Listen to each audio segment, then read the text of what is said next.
அம்மா பொங்கல் காசெல்லாம் வாங்கிட்டீங்களா? போன பொங்கலுக்கு உங்களுக்கு காசு கொடுத்தாங்களா? அதுக்கு முந்தின பொங்கலுக்கு கொடுத்தாங்களா? இந்த பொங்கலுக்கு மட்டும் ஏன் 3000 ரூபாய் கொடுக்குறாங்க? எலெக்ஷன் வரப்போகுது, ஓட்டு போடணும்னு 3000 கொடுத்துருக்காங்க. அதனால தயவு செய்து நீங்க ஓட்டு போடுங்க. திமுகவுக்கு போடாதீங்க, தாவேக்காவுக்கு போடுங்க. 4 ஆண்டுகள் அமைதியாக இருந்துவிட்டு திமுக திடீர்னு மாணவர்களுடைய பாதுகாப்பு இருக்கு, மாணவர்கள் வாழ்க்கையில் உயர வேண்டும் என்பதற்காக நாங்கள் லேப்டாப் கொடுக்கிறோம் என்று விலையில்லா மடிக்கணினி கொடுத்தாங்க. 4 வருஷமா நான் புரிஞ்சுட்டே இருந்தீங்க.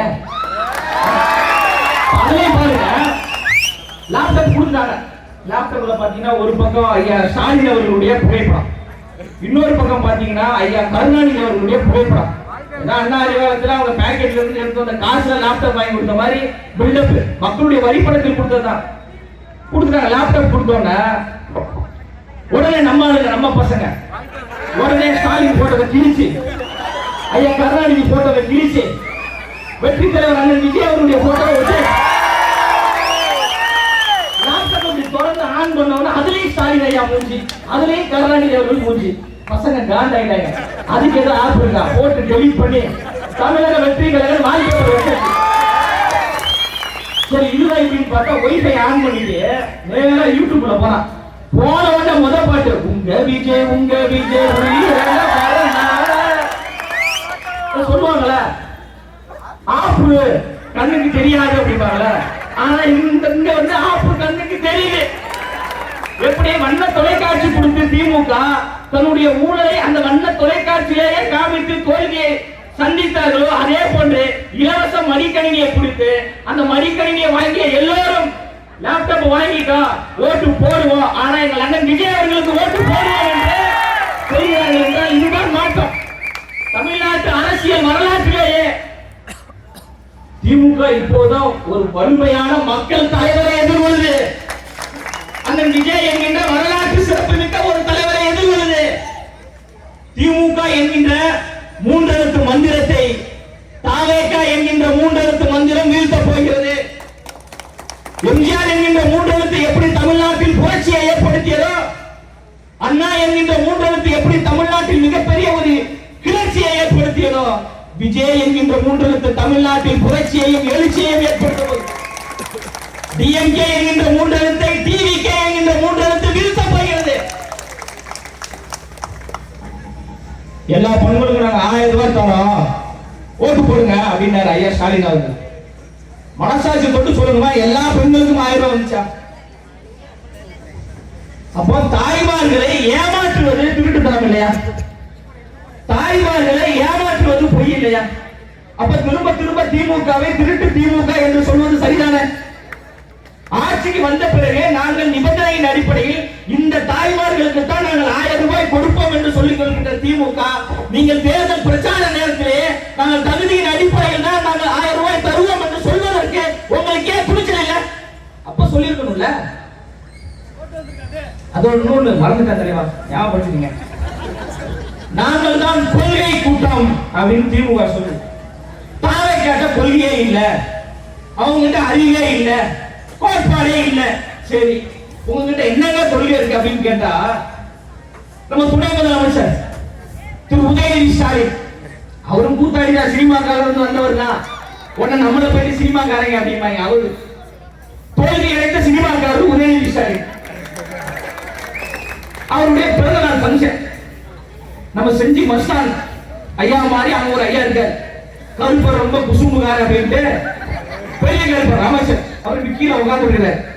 மேல வந்து ஒரு பாட்டு ஒன்று ஓடுது, குலுக்கி வச்ச தொக்க தோட சாயங்காலம் வேலை பொங்கி வந்தாலே அப்படின்னா அமைச்சர் அப்படியே ஊத்து ஊத்து பாக்குறாங்க. அம்மா கீழே வந்து முன்னாடி வந்தாலும் ஆமா ஆமா ஆமா. இப்ப இந்த பாடல் மூலமாக நான் ஆளும் திமுக கட்சியை சார்ந்த தோழர்களுக்கு கேட்பது என்னவென்றால், தாவேக்காக்கு கொள்கை இல்ல. சரி, உங்களிடம் கொள்கை கோட்பாடு இருக்குல்ல, குலுக்கி வச்ச கொக்க கோலா அது என்ன கோட்பாடு, அது என்ன சித்தாந்தம், என்ன திராவிடத்தில் வருது சொல்லுங்க. அப்புறம் மாநாடு ஒன்று போடுறாங்க.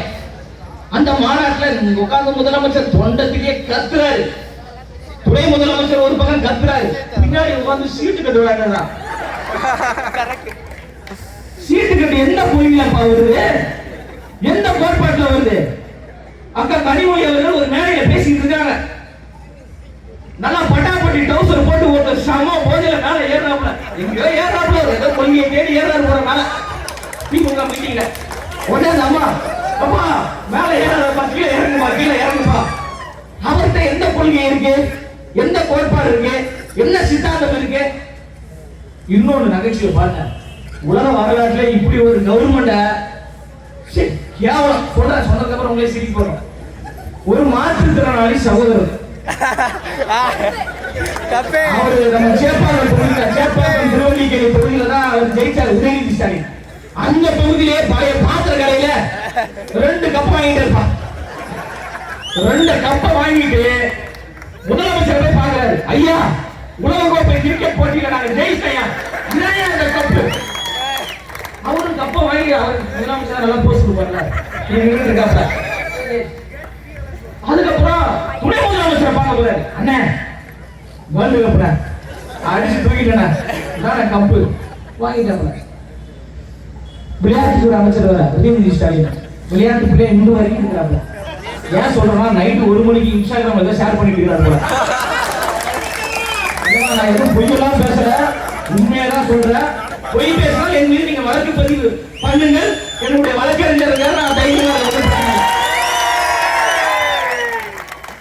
அப்புறம் விசாரிச்சு பார்க்கும்போது அந்த மாற்றுத்திறனாளி சரியான டுபா கொடுக்கலாம்.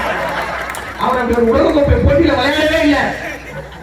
நான் என்ன சொல்றேன், ஒரு உலக கோப்பையில நீங்க ஜெயிச்சுட்டு வரீங்க, ஒரு கோப்பை தானே கொடுப்பான், 2 தான் கொடுப்பாங்க. எனக்கு தெரியாதுப்பா, ஒரு விளையாட்டு போட்டிக்கு போறேன், ஜெயிச்சா 1 கப்பு தான் கொடுப்பாங்க. 2 கப்பு தூக்கிட்டு அப்பா கிட்ட 1 கப்பு கொடுக்கலாம்ல, பையன் கிட்ட 1 கப்பு கொடுக்கலாம்ல. அப்பா திமுகவின் தலைவர் இல்ல, தமிழ்நாட்டின் முதலமைச்சர். பையன் திமுகவின் இளைஞரணி கிடையாது, தமிழ்நாட்டின் துணை முதலமைச்சர். இப்படிதான் கேவலமான நிர்வாக திறமையற்ற அயோக்கியத்தனமான ஆட்சி நடந்து கொண்டிருக்கு. ஒரு மாற்றுத்திறனாளி உங்களை ஏமாற்றுறாயா? சமூக நீதி மாடல், இது கஞ்சா மாடல், கள்ளச்சாராய மாடல். கள்ளச்சாரம்னா ஞாபகம் வருது, இங்க முன்னாள் அமைச்சர் ரொம்ப தொடர்பு இருக்குல்ல, ஒரு பேர் நல்ல பேர் மனூர் ராஜா.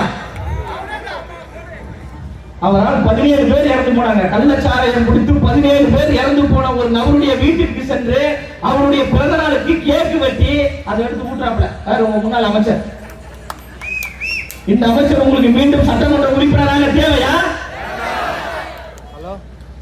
என்னைக்காக வந்திருக்காரு அந்த பக்கம்? வந்தது கிடையாது.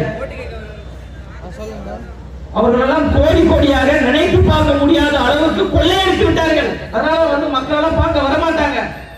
உங்களுக்கு எந்த பிரச்சனை வந்தாலும் 24 மணி நேரமும் உங்களோடு பயணிக்கக்கூடிய ஒரே கட்சியாக தமிழக வெற்றி கழகமும் தமிழக வெற்றி கழகத்தை சார்ந்த தோழர்கள் மட்டும்தான் நாங்கள் வரோம். இப்படி ஒரு கொள்கையற்ற ஆட்சி தான் தமிழ்நாட்டில் நடந்து கொண்டிருக்கு. அப்புறம் அந்த மாற்றுத்திறனாளி பார்த்தா அப்படி ஒரு மேட்சே விளையாடலையா? அவர் திருவல்லிக்கேணி சேப்பாக்கத்துல ஒரு பழைய பாத்திர கடையில அது எப்படி வாங்கிருக்காரு தெரியுமா? போன் தான் இஎம்ஐ வாங்குவோம், அப்பயே இஎம்ஐ வேணும். ஒரு காசை மட்டும் அட்வான்ஸ் கொடுத்துட்டு ஆனா அப்புறமா உங்களுக்கு தரேன், சிஎம் பார்க்க போறேன், ஈஸியா ஏமாத்திட்டு வந்துடுவேன், புயமரம் வந்து பார்க்க போறேன், ஏமாத்திட்டு வந்து ஏதாவது செக்கு கிக்கு போட்டு கொடுப்பாங்க, அதுல உங்களுக்கு ஒரு பங்கு தரேன் அப்படின்னு சொல்லிட்டு அவர் போயிட்டு வந்தாரு. யாருமே கண்டுபிடிக்கலங்க. முதலமைச்சர் என்றால் அதுக்கு உளவுத்துறை இருக்கும், துணை முதலமைச்சர் என்றால் உளவுத்துறை இருக்கும்.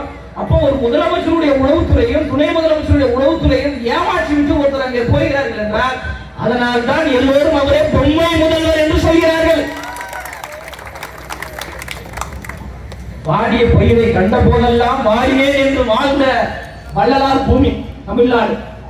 ஒரு பயிர் வாடினாலே அதை பார்த்து நாம் பரிதாபப்படக்கூடிய, கண்ணீர் சிந்தக்கூடிய மக்கள்.